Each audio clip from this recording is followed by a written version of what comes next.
Boa noite. Boa noite. Roubos crescem 38% em São Paulo no primeiro semestre. Banco Central anuncia medidas para tentar estimular o crédito. Prefeitura realiza balanço positivo do programa de braços abertos na Cracolândia. No Dia do Motorista, a Igreja de São Cristóvão ainda atrai muitos fiéis. Israel rejeita cessar-fogo proposto para Gaza. E na série Cara de São Paulo, Vida Alves, uma das pioneiras da televisão brasileira.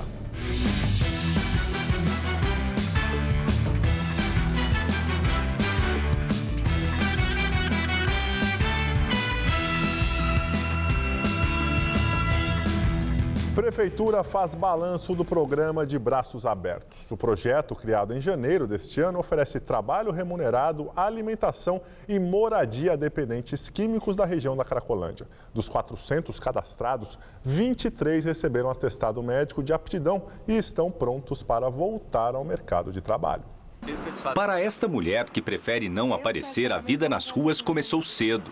Ela tinha apenas 14 anos e já vendia drogas. Depois passou de traficante para usuária de crack. Chegou a se prostituir para poder comprar a pedra. A gente chega a acostumar, né?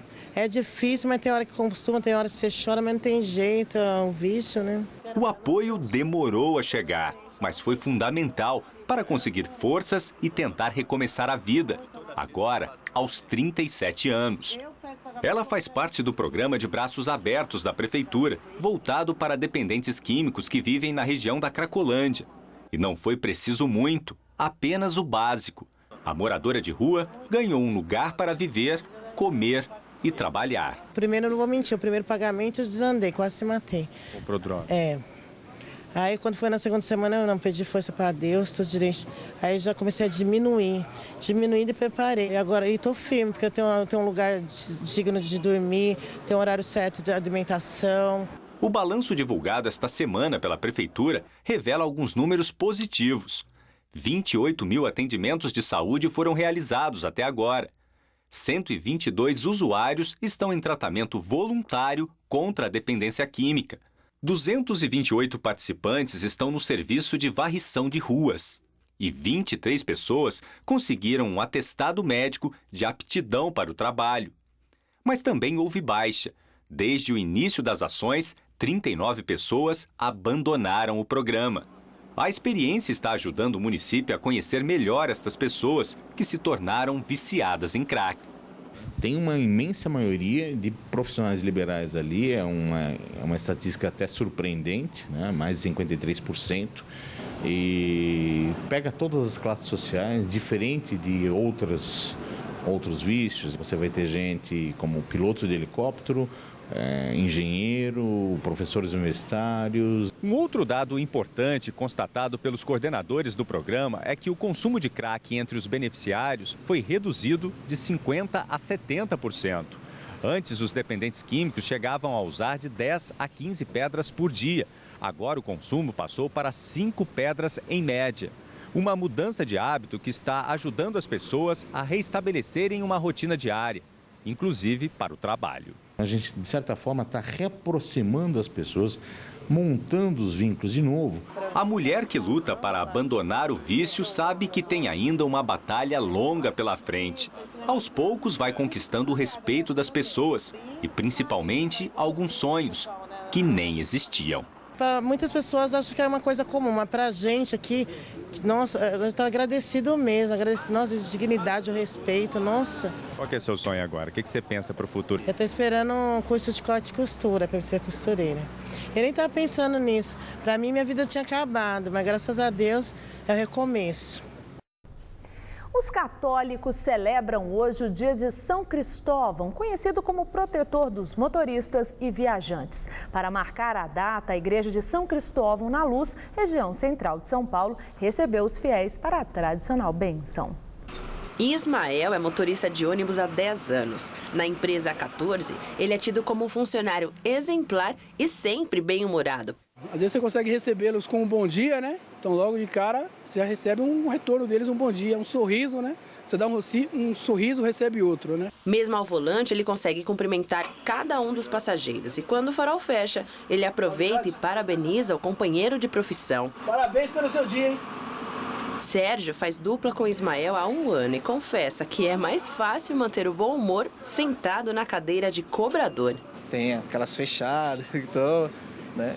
Mas aí ele tem que, né, ter o controle no máximo emocionalmente, né?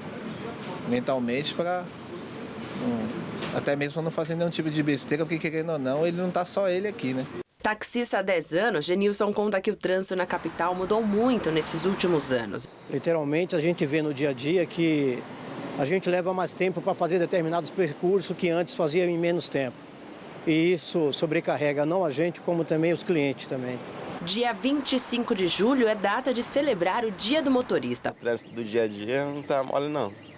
Tá complicado mesmo. E para aguentar o caos do trânsito paulistano, só com a ajuda de São Cristóvão, o santo padroeiro dos motoristas. Um homem de Deus falou assim para ele: como você é muito forte, você vai fazer o transporte de pessoas de um lado para o outro de um rio que existia na época. Aí ele falou que aceitava e ali começou a transportar os doentes, os aleijados, as pessoas deficientes. Até que ele transportou Jesus Cristo e Jesus Cristo mudou o nome dele para Cristóvão, que significa aquele que transportou Cristo. Então ele é o protetor dos motoristas e dos condutores. Na frente da paróquia São Cristóvão, no bairro da Luz, no centro da capital, a fila de carros para receber a bênção se repete todos os anos. Proteja eu e os outros motoristas também, para mim e para todos. Que a gente dirija com paciência, com respeito aos outros e que faça uma boa viagem. Um trem vazio descarrilou entre as estações Brás e Tatuapé, prejudicando as operações na linha 11 Coral da CPTM. O acidente aconteceu por volta das 5h30 da manhã, quando a composição fazia uma manobra. Os trens circularam com velocidade reduzida e maior tempo de parada entre as estações Luz e Estudantes. Houve reflexo também na linha 12 Safira, que apresentou lentidão. A CPTM informou que a situação já foi normalizada no começo da tarde e que investiga as causas do acidente. Uma investigação revela desvio de dinheiro arrecadado pela Cruz Vermelha no Brasil. É o que diz uma auditoria encomendada pela Federação Internacional das Sociedades do órgão com sede em Genebra, na Suíça. Os cerca de 16 milhões de reais teriam ido parar na conta de uma ONG no Maranhão, o Instituto Interamericano Humanos. A organização era presidida pela mãe do ex-vice-presidente da Cruz Vermelha no Brasil, Anderson Marcelo Choucino. O dinheiro desviado em 2011 seria usado principalmente para ajudar vítimas da chuva na região serrana do Rio de Janeiro e também no tsunami no Japão. Até o momento, ninguém do Instituto Humanos foi localizado para comentar o caso. Ela foi a protagonista do primeiro beijo na televisão brasileira, isso há 64 anos, e hoje é a responsável por manter viva a memória da TV em um museu dentro da própria casa. Por tudo isso, a atriz Vida Alves é uma personagem que é cara de São Paulo.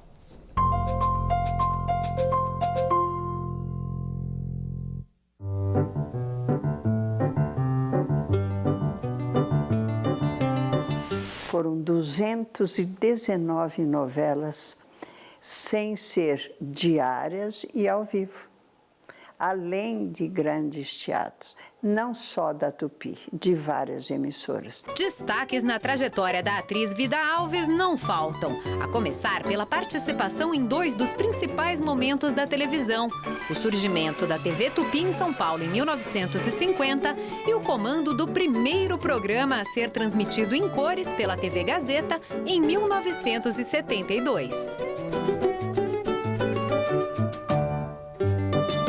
Natural de Itanhandu, em Minas Gerais, Vida se lembra de quando veio para São Paulo ainda criança e do primeiro emprego em uma novela de rádio. Foram muitos testes e rejeições que Vida se recusou a aceitar. Chorei, voltei, chorei, enchi.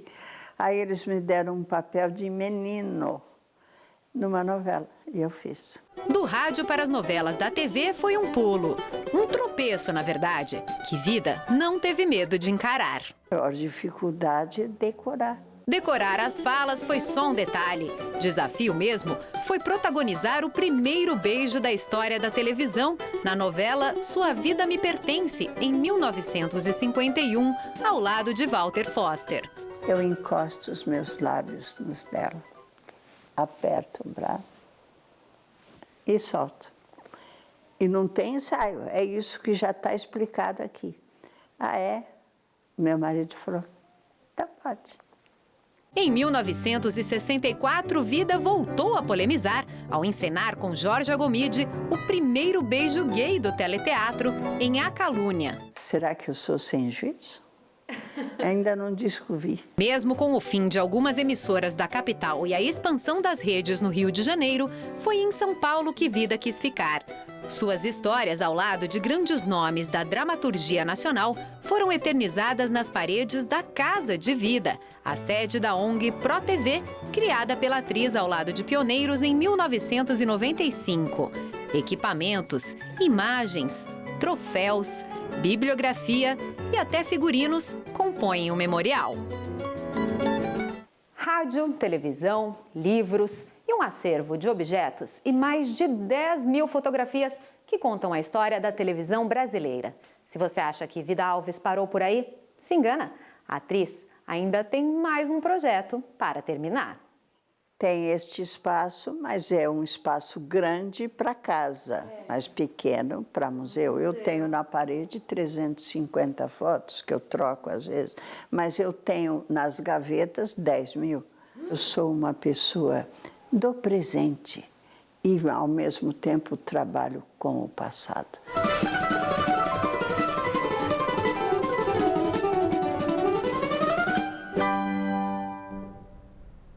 Na Avenida Paulista, índios Guarani fizeram um protesto hoje em frente ao Tribunal Regional Federal. O ato foi contra a reintegração de posse de um terreno em Pirituba, na região do Pico do Jaraguá. Lá vivem cerca de 500 indígenas, a maioria crianças. Os manifestantes cobram do Ministério da Justiça a demarcação do terreno e a anulação da decisão judicial que os obrigou a deixar o local até domingo. Durante o ato, eles chegaram a bloquear a Avenida Paulista no sentido Consolação. E o juiz federal, Alessandro de Aféria, suspendeu a reintegração de posse que seria neste domingo. Com essa decisão, os índios vão permanecer no terreno até o julgamento da apelação, que ainda não tem data. Em lançamento de comitê de combate à tortura, a presidente Dilma Rousseff se emociona e afirma que a tortura é como um câncer que contamina toda a sociedade. A comparação foi feita durante a cerimônia de posse do Comitê Nacional de Prevenção e Combate à Tortura no Palácio do Planalto. O comitê, criado oficialmente em 2013, a partir de agora deve começar a atuar com o objetivo de combater a tortura, tratamentos ou penas cruéis em instituições de privação de liberdade, como penitenciárias, delegacias e hospitais psiquiátricos. O colegiado será composto por 23 integrantes, sendo 11 do Poder Executivo Federal e 12 indicados por organizações da sociedade civil. Em seu discurso, a presidente, que chegou a ser presa e torturada durante a ditadura, falou sobre como esses episódios afetam toda a sociedade. E a experiência, a minha especificamente, mas eu falo a experiência aí no sentido geral, demonstra que a tortura é como um câncer. Ela começa numa célula, mas ela compromete toda a sociedade. Emocionada, Dilma disse que o momento faz parte do processo de mudança pelo qual passa o Brasil. Eu tenho certeza que, como cidadãos e cidadãs brasileiras, vocês serão capazes de transformar essa luta numa prática civilizatória do nosso país. Por isso, eu estou muito, até emocionada de estar aqui. Parabéns para vocês. Depois que a cerimônia foi encerrada, Dilma abraçou a ministra Eleonora Menicucci, da Secretaria de Política para Mulheres, e disse que nem em sonhos elas poderiam imaginar que participariam da criação desse comitê. A presidente e a ministra estiveram na mesma prisão na época da ditadura. Eleições 2014, o lançamento da campanha de Gilberto Maringoni ao governo de São Paulo pelo PSOL reuniu mais de 500 pessoas ontem à noite na sede do Simpem, no bairro do Bom Retiro, em São Paulo.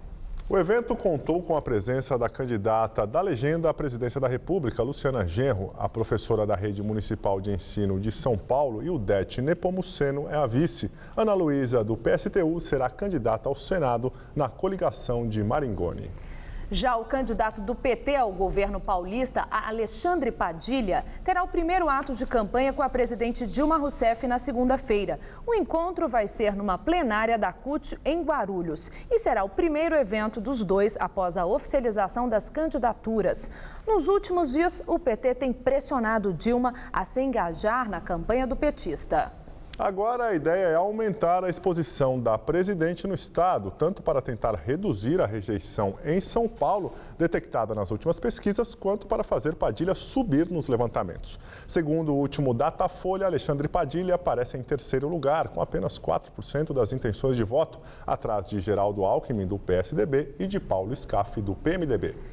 Governo do estado de São Paulo e governo federal trocam acusações sobre a crise na Santa Casa. Na última terça-feira, o hospital chegou a fechar as portas do pronto-socorro, pois estaria devendo mais de 50 milhões de reais a fornecedores. Na noite de quarta-feira, o atendimento foi retomado, depois que a Secretaria Estadual de Saúde liberou 3 milhões de reais para a entidade. Alckmin falou hoje na sede da Central de Operações da Polícia Militar no bairro do Brás.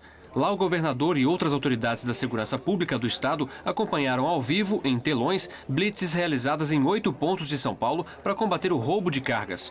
No final do evento, ele falou sobre a crise na Santa Casa e alfinetou o governo federal ao criticar a tabela de repasses do Sistema Único de Saúde. As Santas Casas, todas do Brasil, passam por dificuldade. Por que passam por dificuldade? Porque atende o SUS. A tabela do SUS não cobre o custo real dos procedimentos. Varia um pouco, mas em média pode dizer que cobre 50%. Então começam a fazer dívida. Ontem, o Ministério da Saúde divulgou uma nota dizendo que, em 2013, o governo de São Paulo deixou de repassar cerca de 54 milhões de reais para o hospital e que, neste ano, já estaria devendo mais de 20 milhões. Hoje, Geraldo Alckmin rebateu e disse que o governo paulista repassa os valores, inclusive a mais, para todas as Santas Casas de Misericórdia do estado. Nós estamos suplementando, complementando esse atendimento do SUS com recurso do estado. Então, as Santas Casas de apoio, nós pagamos 10% a mais do que ela atende para o SUS, de faturamento. As estratégicas, 40% a mais. E as estruturantes, 70% a mais. No caso Santa Casa de São Paulo, esse valor é até maior. Ele é mais do que 100%. Ele mais do que dobra a tabela. A mulher acusada pela morte de um motorista de ônibus no bairro de Higienópolis, em março, confessa que esquartejou a vítima, mas nega que tenha premeditado a morte. Marlene Gomes, de 56 anos, admitiu durante reconstituição realizada pela Polícia Civil que matou e esquartejou Álvaro Pedroso. Ela disse que tinha um caso com a vítima, mas que o crime não foi premeditado. A prostituta admitiu ter usado uma faquinha do próprio motorista para cortar o corpo em pedaços no dia 22 de março. A cabeça foi encontrada na Praça da Sé 4 dias depois. 2 mulheres ajudaram Marlene a espalhar as partes do corpo pelo entorno do cemitério da Consolação. As 3 foram indiciadas pelo crime e vão responder por homicídio triplamente qualificado por motivo torpe, meio cruel e recurso que dificultou a defesa da vítima. E a semana termina gelada em toda a metade sul do Brasil. Houve inclusive registros de neve nas cidades catarinenses de Urupema e Morro da Igreja. Algumas capitais tiveram recorde de frio, como Cuiabá, 12,5 graus, e Campo Grande, 7,7 graus. A capital paulista também teve um dia úmido e gelado e vai esfriar ainda mais ao longo da madrugada. Vamos ver como fica o tempo neste fim de semana no Brasil, em todo o estado de São Paulo, com Mariana Armentano. Segundo os meteorologistas, tanto sábado quanto domingo serão gelados em todo o centro-sul do país. As temperaturas vão ficar bem baixas nessa madrugada e há inclusive risco de geada em toda a região sul.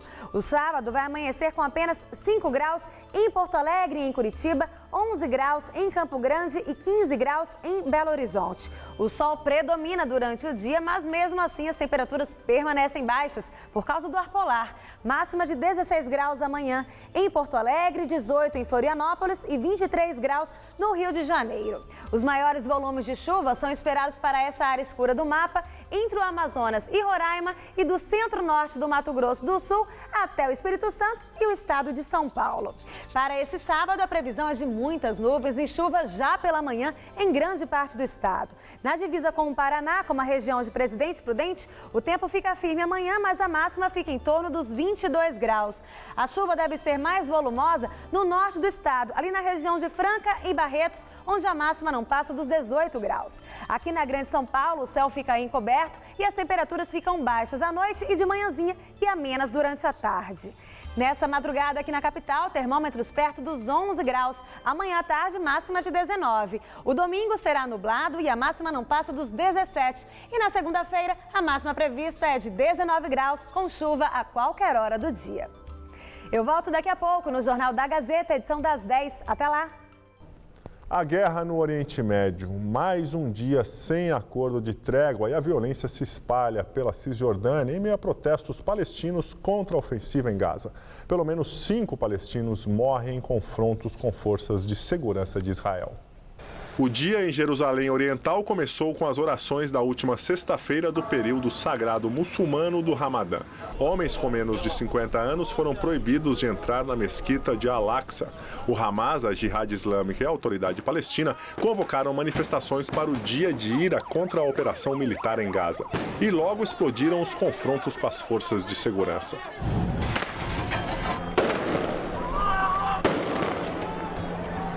Os choques ocorreram em várias partes da Cisjordânia. Não houve sucesso nas novas tentativas de acordo de trégua. Israel rejeitou o acordo temporário proposto pelos Estados Unidos. Uma das exigências ainda não atendidas é o direito de operar durante o período da trégua contra os chamados túneis do terror, construídos pelo Hamas para transportar militantes e armas para dentro de Israel por debaixo da fronteira. O Hamas exige um acordo mais amplo que inclua o fim do bloqueio de 7 anos à faixa de Gaza, onde vivem 1,5 milhão de pessoas. Em meio aos esforços diplomáticos, o exército de Israel atingiu pelo menos 80 alvos em Gaza, inclusive a casa do porta-voz da Jihad Islâmica que morreu no ataque. E os militantes do Hamas dispararam pelo menos 50 foguetes contra Israel. O sistema de defesa Domo de Ferro interceptou a maioria, inclusive 2 foguetes que seguiam para o aeroporto internacional. E fontes do governo americano informaram que o premier israelense Benjamin Netanyahu aceitou cumprir um cessar-fogo humanitário unilateral de 12 horas a partir das 7 horas da manhã deste sábado. Neste período, o exército israelense vai continuar a operar nos túneis clandestinos, mas não vai provocar explosões nem abrirá fogo contra a faixa de Gaza. Mais corpos de acidente com o avião da Malaysia Airlines deixam a Ucrânia e são levados para a Holanda. Os restos mortais passarão por um processo de identificação. Os 75 corpos foram recebidos com a mesma cerimônia que ocorreu quando os primeiros chegaram ao país.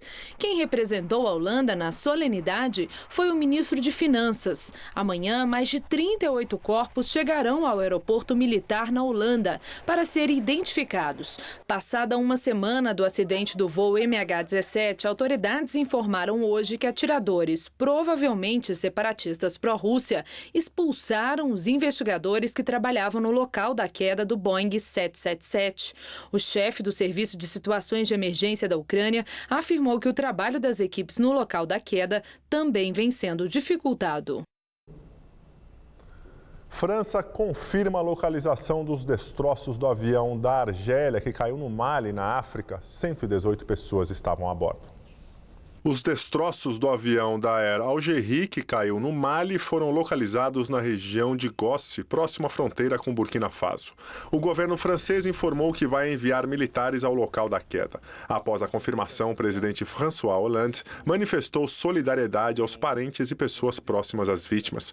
Pelo menos 50 franceses estavam a bordo da aeronave. O contato com o avião, que havia decolado de Burkina Faso com destino à Argélia, foi perdido após 40 minutos de voo voo, pouco depois de o piloto solicitar uma mudança de rota devido às difíceis condições meteorológicas. Queda de avião também em Taiwan. A Transation Airways diz que a provável causa da queda da aeronave foi a tempestade. Em coletiva de imprensa, a companhia disse que a aeronave pode ter deixado de funcionar por causa do mau tempo, que estava muito ruim por causa de um tufão. Porém, a Transation acrescentou que a investigação ainda está em andamento. Hoje, os primeiros 7 corpos do acidente chegaram à cidade de Kaohsiung, em um avião militar. Até agora foram identificadas 36 vítimas. Os destroços do avião serão transferidos em 2 dias para a base aérea de Mangog, onde serão examinados por especialistas. Diversas partes do avião já foram retiradas do local do acidente, onde foi pulverizado desinfetante para cobrir o forte odor. Cresce o número de roubos em São Paulo. Segundo a Secretaria da Segurança Pública, a alta foi de 21% na capital paulista em junho. A comparação foi feita com o mesmo período do ano passado. Já o roubo de carros caiu. O número de veículos roubados caiu 7% na cidade e 2% no estado no mês passado, antes mesmo de começar a valer a Lei dos Desmanches, que entrou em vigor no dia 1º de julho e exige que todos os estabelecimentos sejam cadastrados e as peças rastreáveis. Até agora, segundo o secretário de Segurança Pública, 12 desmanches já foram fechados. Os dados da criminalidade divulgados hoje pelo governo mostram ainda que a cidade de São Paulo registrou menos homicídios e mais ocorrências de latrocínio, que é o roubo seguido de morte. Já o número de roubos em geral registrou aumento, 21% na capital paulista e quase 15% no estado. Esse é o 13º mês consecutivo de alta no número de roubos, tanto no estado quanto na capital. Apesar do aumento dos casos, na comparação entre maio e junho deste ano, houve uma desaceleração importante nesses índices. Período que coincide com a realização da Copa do Mundo, quando as ruas estavam cheias de turistas, mas também com um policiamento reforçado. Esse contingente especial, nós estamos mantendo uma parte agora, tá? Encerrada a Copa, cerca de 1.021 policiais num pelotão que nós chamamos pelotão Alfa. Então é um pelotão extraordinário, uma unidade extraordinária, tá? Além dos 2.000 policiais da DGEM, né? Então isso tudo está sendo mantido. No semestre, os casos de roubo aumentaram 38% na cidade de São Paulo. Foram mais de 80 mil casos contra menos de 60 mil registrados nos primeiros 6 meses do ano passado. Já no estado, esse aumento foi de quase 30%. O secretário de Segurança Pública garante que vai reverter o quadro com novidades. Nós temos várias ações, por exemplo, o próprio Detecta, que nós estamos trazendo aqui, que é a tecnologia de ponta, né, numa parceria com a polícia de Nova York. É o sistema mais avançado que tem. Nós estamos trazendo para São Paulo. Em um mês, ele estará já apresentando os primeiros frutos.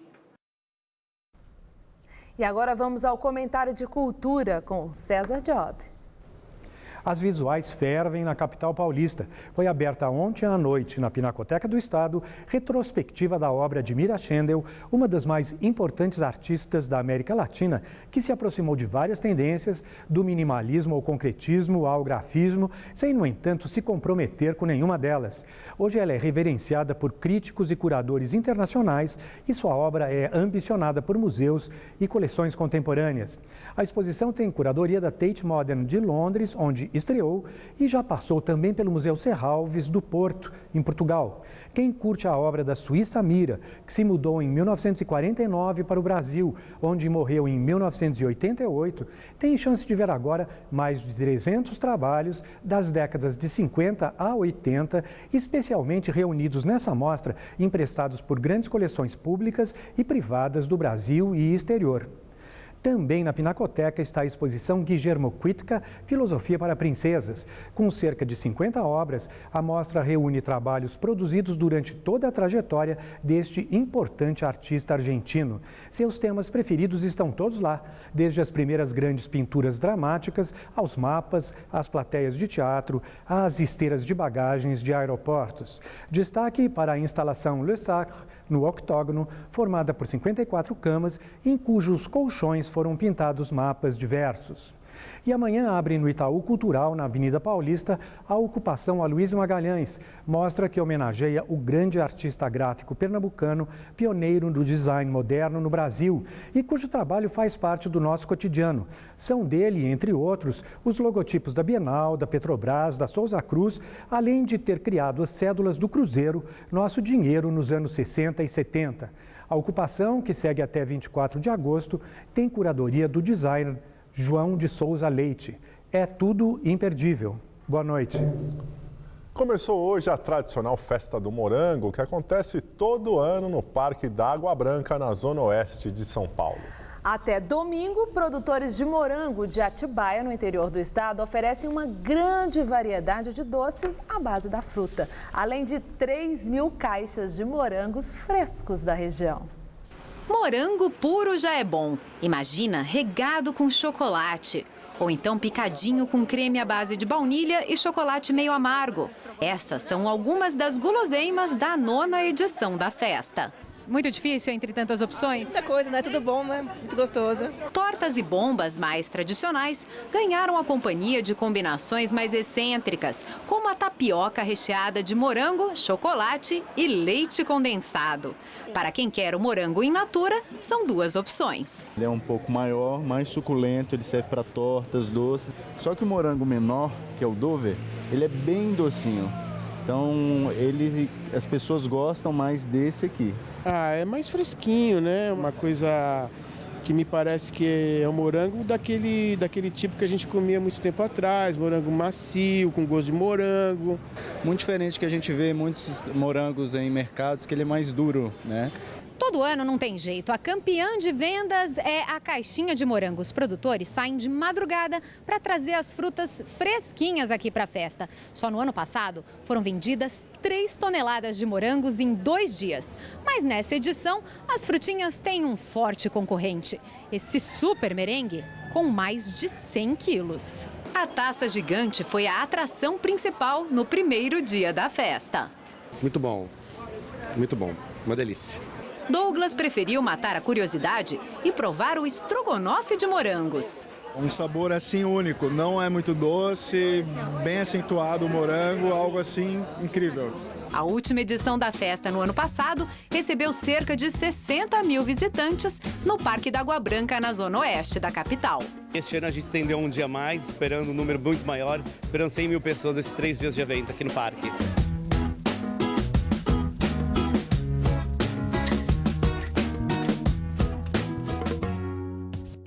Olha, a festa do morango vai até domingo no Parque da Água Branca, das 9 da manhã às 8 da noite. A entrada é gratuita.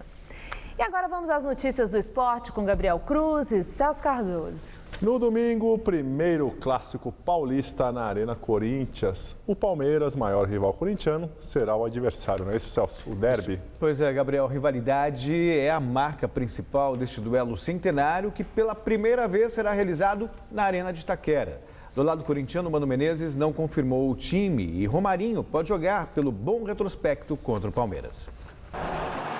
Os números não mentem. Nos últimos 4 jogos entre Palmeiras e Corinthians, o atacante marcou 5 vezes. Mas a fase não é das melhores. Se para o torcedor corintiano ele seria titular absoluto no derby, o professor Mano Menezes, responsável por escalar a equipe, esconde o jogo. Eu prefiro acreditar em trabalho, em dedicação, porque os técnicos enxergam dessa forma. Com mais ênfase, com mais cuidado, levo isso mais em consideração. E o momento do jogador também é importante. Porque às vezes você fica só olhando para trás e às vezes o momento está muito difícil e aí tem que respeitar um pouco mais o momento. Outro candidato à vaga no time é o paraguaio Romero, que no meio de semana anotou um gol contra o Bahia pela Copa do Brasil. Luciano, titular após a Copa do Mundo, perde espaço e deve começar no banco de reserva. Na realidade, só saberemos os 11 titulares pouco antes do início da partida. Para a vaga deixada por Jadson no meio-campo, Renato Augusto sai jogando de titular. O jogo acontece no domingo, às 4 da tarde, na Arena Corinthians. No Palmeiras, o argentino Ricardo Gareca vive pela primeira vez esse clima de rivalidade, uma das maiores do país. Do país e do mundo, Gabriel, sem qualquer exagero. Gareca, que viu o time vencer pela primeira vez sob seu comando quarta-feira pela Copa do Brasil, ambiciona nova vitória pelo Brasileirão, agora na casa corintiana. Recém-chegado ao clube, o técnico Ricardo Gareca está prestes a sentir o sabor do que é o clássico Corinthians e Palmeiras. E mesmo sem a bola ainda ter rolado para essa partida, ele já sentiu na semana que antecede esse clássico que esse jogo é mesmo diferente.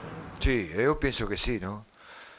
Eu lo vivo diferente e os jogadores igual, vocês também, os jornalistas igual, ou seja, é um partido diferente. Não? Sentindo que essa é uma partida que envolve muito mais que os 3 pontos disputados, o técnico do Verdão, durante o treinamento de hoje, não deu pistas da equipe que vai levar a campo. Corinthians e Palmeiras vivem situações distintas dentro do Campeonato Brasileiro. Enquanto o Timão é vice-líder, o Palmeiras é apenas o 12º colocado, com 9 pontos atrás da equipe de Mano Menezes. Mas para o técnico argentino Ricardo Gareca, esses números não dão favoritismo à equipe corintiana. Eu penso que o favorito é difícil em um clássico dizer. Em um clássico não se tem em conta quem viene melhor. É sempre difícil. Mas fora de campo, como sempre, o clássico gera preocupação nas autoridades, justamente por causa da rivalidade entre as torcidas. Hoje pela manhã, houve uma reunião entre a Polícia Militar e integrantes das torcidas organizadas do Corinthians e do Palmeiras. O problema é que não teve acordo sobre o melhor esquema de segurança e nem sobre o deslocamento para o estádio. A reunião preparatória para o clássico começou em clima tenso. A Polícia Militar explicou o esquema de segurança e orientou as torcidas organizadas do Palmeiras a utilizarem ônibus alugados até o estádio em Itaquera. Ninguém está impedindo que o torcedor do Palmeiras vá de metrô. Não é isso. A gente só orienta que o torcedor, ele comum, né, o torcedor não organizado, ele pode ir de metrô que vá descaracterizado. Mas os representantes das torcidas questionaram a orientação. Porque se acontece alguma depredação no ônibus, esse negócio você quer pagar as torcidas organizadas, né? Eu estou repetindo para vocês, se vocês forem de ônibus, a Polícia Militar vai escoltar e vai garantir a segurança de vocês e dos ônibus. O metrô e a CPTM descartaram o uso de composições especiais para a torcida visitante, alegando condições técnicas. Não haverá também o trem expresso, que foi sucesso na Copa. Está previsto o fechamento das vias no entorno do estádio. Não haverá venda de bilhetes no local. Foram colocados à venda 42 mil ingressos, mas a expectativa é de 35 mil pessoas presentes no estádio. O Corinthians vai colocar em prática ainda uma resolução. Se ocorrer depredações no setor visitante, a diretoria paga a conta do prejuízo.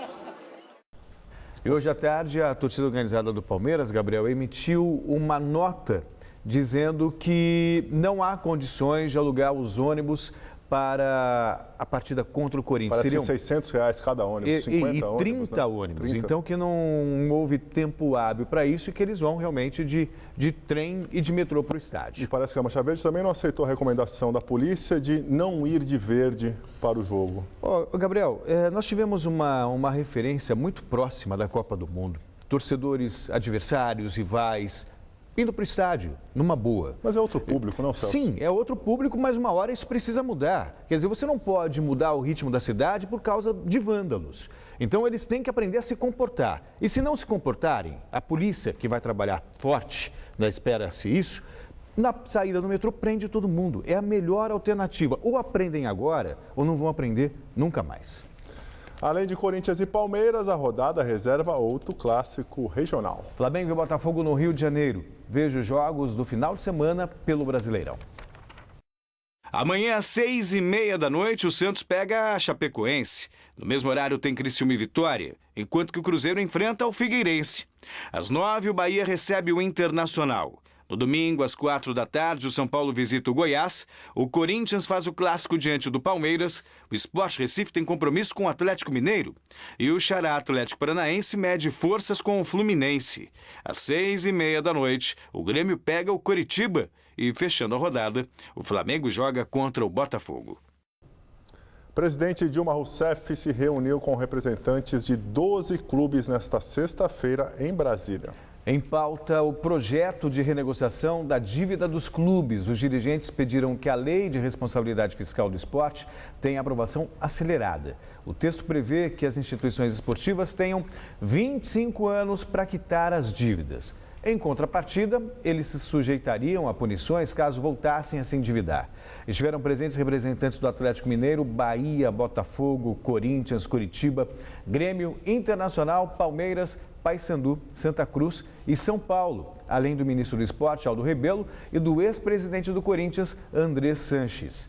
No início da semana, a presidente Dilma já havia se reunido com os jogadores representantes do Bom Senso FC. Está na hora também de reestruturar o futebol brasileiro e responsabilizar a má gestão de dirigentes. Não só o futebol, mas como o esporte em geral, né, Celso? Claro. Muito obrigado, boa noite. Boa noite, até segunda-feira. Até segunda. Obrigado. Stella, é com você? A crise na Argentina. O governo afirma que é impossível o pagamento total da dívida a investidores americanos. A afirmação foi feita pelo ministro da Economia da Argentina, Axel Kicillof, na abertura do Conselho de Administração do Banco del Sur. O país alega que a decisão do Tribunal dos Estados Unidos é impossível de ser cumprida, mas defendeu que ainda é possível tentar um acordo que impeça que o país entre em calote. A Argentina tem até o dia 30 de julho para pagar sua dívida reestruturada entre 2005 e 2010. Recentemente, a Suprema Corte dos Estados Unidos determinou que o país tem que depositar 1 bilhão e 300 milhões de dólares aos credores que não aceitaram a renegociação da dívida. O governo argentino, que já chamou esses credores de abutres, pediu a suspensão da sentença, afirmando que ela estimularia a abertura de processos de outros credores, mas o recurso foi negado por 2 vezes. Hoje, a Argentina voltou a se reunir com o mediador da Corte Americana, Daniel Pollack, em Nova York. O encontro durou apenas 70 minutos e, através de comunicado, Pollack afirmou que ainda não foi encontrada uma solução para o impasse. O Banco Central anuncia medidas para estimular o crédito e melhorar a economia no Brasil. A autoridade monetária divulgou uma série de mudanças nas regras do recolhimento compulsório sobre recursos a prazo e à vista para dar mais liquidez à economia. Com essas medidas, a capacidade dos bancos de oferecer empréstimos para pessoas e empresas aumenta. As mudanças devem injetar 30 bilhões de reais no mercado de crédito. Ao longo do tempo, essa projeção pode aumentar para 45 bilhões de reais. E agora vamos ao comentário de economia com Vinícius Torres Freire. Enfim, o Banco Central liberou um dinheiro para que os bancos possam emprestar mais. Para que possam emprestar. Isso não quer dizer que vão emprestar ou vão emprestar na quantidade permitida, agora maior. O que quer dizer o Banco Central liberou o dinheiro? Os bancos usam o dinheiro que depositamos lá para fazer empréstimos, claro. Mas parte desse dinheiro deve ficar parado, depositado no Banco Central do Brasil, Banco do Estado, do governo, que controla a política de juros, entre outras coisas. Esse dinheiro parado se chama depósito compulsório, obrigatório. Existe para evitar que alguns bancos possam emprestar demais para gente ou empresa que talvez não possa pagar de volta o empréstimo. Quando há muito calote em banco, o banco pode quebrar. Quebras de bancos causam crises gravíssimas na economia, como a gente viu em 2008 nos Estados Unidos. Pois bem, esse dinheiro que o Banco Central liberou pode ser emprestado ou não. Os bancos grandes do Brasil estão com caixa, mas estão sendo prudentes. Como a economia está esfriando, o desemprego pode aumentar, empresas podem ter dificuldades. Quem está em dificuldade, claro, não paga. Logo, os bancos evitam dar crédito numa época de vacas magras. Claro que existem oportunidades de negócio. Bancos pequenos, que estão reduzindo a quantidade de crédito, podem voltar a emprestar um pouco mais. Talvez para pequenas e médias empresas, talvez para compra de bens como automóveis que estão em baixa. Mas nada disso é certo. Talvez apareça um pouco mais de crédito, bastante para evitar que a economia brasileira esfrie ainda mais, não o suficiente para a coisa melhorar. Aliás, essa medida do Banco Central tem algo de um pouco contraditório. O próprio Banco Central elevou os juros para esfriar a economia, o que ajuda a controlar a inflação. Se libera a mais dinheiro para crédito, a economia aquece um pouco. Em teoria, pelo menos. Talvez o Banco Central e o governo estejam apenas querendo evitar que a coisa fique muito feia e muito rápido. Boa noite. Copa eleva gastos de estrangeiros no Brasil ao maior valor da história. Os turistas deixaram aqui 797 milhões de dólares em junho. No entanto, o valor não ultrapassa o gasto de brasileiros no exterior. No mês passado, foram gastos 2 bilhões fora do país por pessoas residentes no Brasil, valor recorde para os meses de junho. Vamos agora à entrevista do dia com Maria Lídia Flandoli.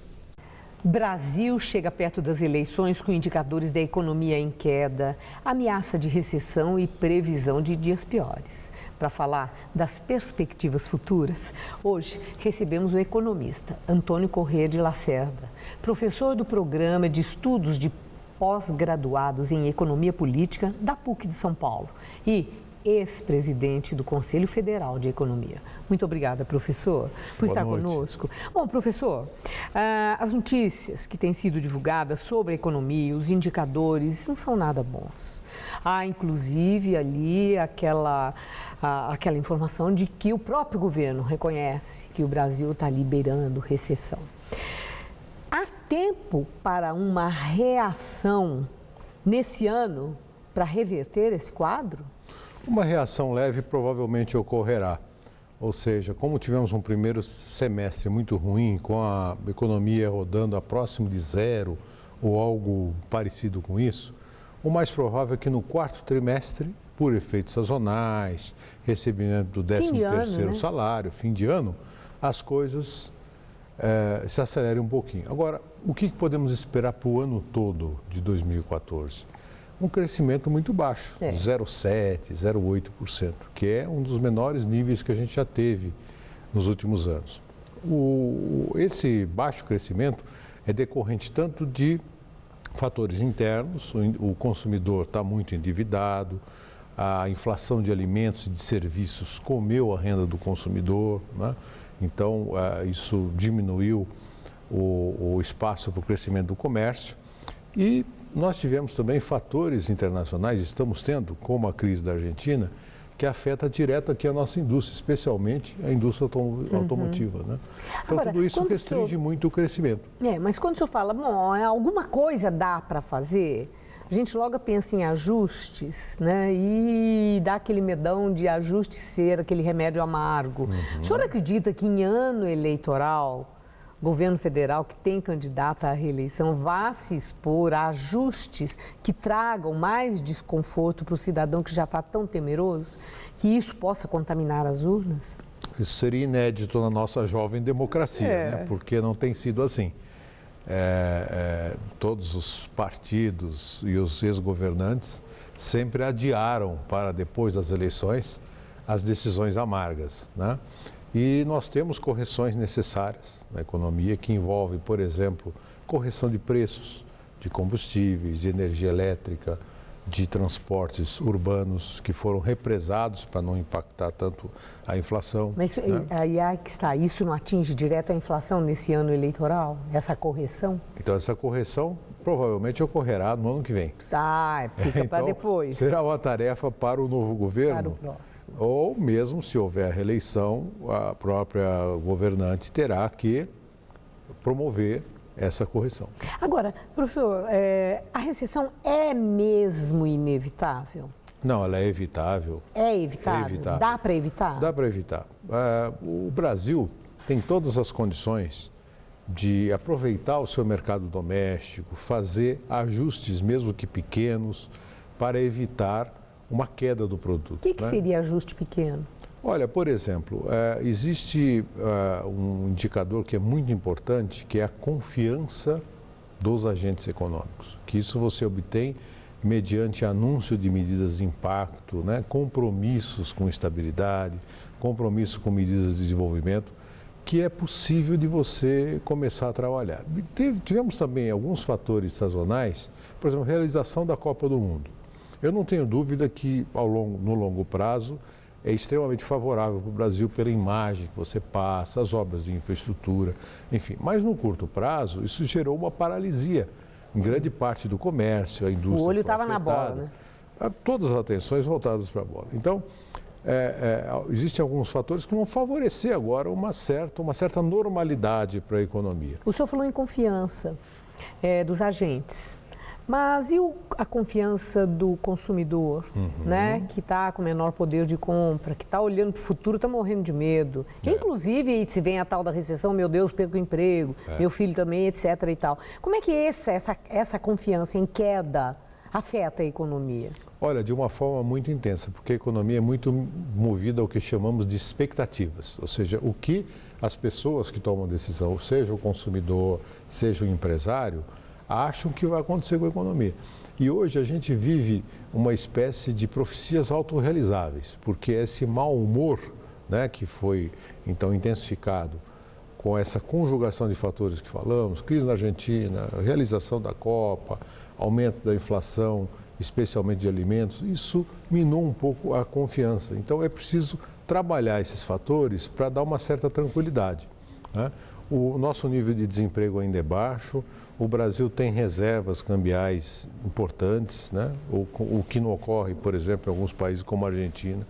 Então nós temos condições de saída muito boas, né? Mesmo para o futuro governo. Quer dizer, o ano que vem é um ano de grandes desafios, mas que parte de uma base razoável. Quer dizer, na verdade, o Brasil tem que aproveitar esse enorme potencial que existe para fazer valer as decisões de investimento, criar emprego, criar renda. Agora, eu vi uma última questão, num artigo seu, que o Brasil aparece em 5º lugar no índice de confiança para investimento direto estrangeiro. Quer dizer, com tudo que está pintando aqui dentro, que a gente vê que está tão negativo, né? Do lado de fora estão olhando e achando graça, vendo o que possibilidade de investimento, parece uma incongruência. O que é isso? Essa grande distorção que há entre o curto e o longo prazo no Brasil. Quer dizer, o investidor estrangeiro que está olhando as oportunidades, ele não está olhando 2015, ele está olhando 2020, 2025. E o Brasil apresenta enormes oportunidades. É a 7ª economia do mundo e que tem um grande potencial de crescimento. É isso que eles estão olhando. Quer dizer que isso é um sinal positivo. Muito positivo. Porque eles não poriam dinheiro bom em coisa ruim, certo, professor? Para usar um termo bem popular. Bem popular, eles não queimam dinheiro, certo? Exatamente. Se eles estão investindo aqui é porque veem que há um grande potencial de crescimento. Muito obrigada, professor. Muito uma obrigado. boa noite. Boa noite. Banco Santander pede desculpas a clientes após enviar análise com críticas à presidente Dilma Rousseff. No extrato encaminhado neste mês a clientes de alta renda da categoria Select, sugere que o desempenho da economia brasileira irá piorar caso a presidente Dilma Rousseff seja reeleita. O documento diz que se Dilma melhorar nas pesquisas de intenção de voto, os juros tendem a subir, o câmbio a se desvalorizar e a bolsa a cair, revertendo parte das altas recentes. O Santander confirmou a autenticidade do texto e, em nota, afirmou que o comunicado feriu a diretriz interna, que estabelece que toda e qualquer análise econômica não devem ter qualquer viés político ou partidário. Em São Paulo, Mutirão oferece serviços de dermatologia de graça. É a 3ª edição do Mutirão. O objetivo é promover cerca de 3.000 atendimentos para a população de baixa renda. As pessoas podem fazer consultas, exames e eventuais cirurgias para retirada de pintas e pequenos tumores cutâneos, além de cauterização de verrugas e biópsia de pele. O projeto, uma parceria da Cruz Vermelha com o Instituto Superior de Medicina, fica na Avenida Moreira Guimarães, número 699, em Indianópolis. As consultas vão até domingo, das 9 da manhã às 5 da tarde. A entrada é gratuita, mas é preciso agendar o atendimento prévio pelos telefones 5056-8707 ou 5056-8692. Na Síria, 50 soldados são mortos em emboscada. Eles foram mortos por jihadistas do Estado Islâmico após uma emboscada no norte do país. Os confrontos das últimas 24 horas entre o exército e os jihadistas já deixaram mais de 70 mortos. Em Alepo, uma explosão foi registrada depois que um helicóptero, supostamente do governo sírio, jogou uma bomba. Este é o primeiro choque desta magnitude entre o Estado Islâmico e o regime. Os dois combatem os insurgentes que há 3 anos tentam derrubar o presidente Bashar al-Assad. Nos Estados Unidos, homem abre fogo dentro de uma clínica psiquiátrica. Um assistente social morreu. O crime ocorreu no estado da Pensilvânia. O homem entrou no ambulatório da unidade e atirou contra o assistente social, que morreu na hora. Um médico que estava no local disparou contra o atirador, que revidou. Segundo autoridades locais, o médico foi atingido por um tiro de raspão e o atirador foi levado ao hospital em estado crítico. Na Coreia do Sul, é preso filho de proprietário de balsa que naufragou, deixando mais de 300 mortos. O acidente aconteceu em abril e foi um dos piores da história do país. O jovem era procurado pela justiça e estava escondido em um apartamento nos arredores de Seul. O pai, que também era considerado foragido, morreu. O corpo foi encontrado essa semana. A polícia afirma que não foi possível determinar a causa da morte, pois o corpo estava em avançado estado de decomposição. Na China, tufão Máximo continua causando estragos. Até agora, pelo menos uma pessoa morreu e 3 estão desaparecidas. As inundações causaram estragos em várias províncias no país. Estradas foram danificadas e plantações inteiras foram perdidas. O Máximo é o 10º tufão a atingir a China somente neste ano. E o Jornal da Gazeta fica por aqui. A edição de hoje pode ser vista daqui a pouco no site youtube.com/Jornal da Gazeta. Mais notícias no Jornal da Gazeta, edição das 10. Uma boa noite. Eu saio de férias hoje e volto no dia 18 de agosto. Uma excelente noite para você.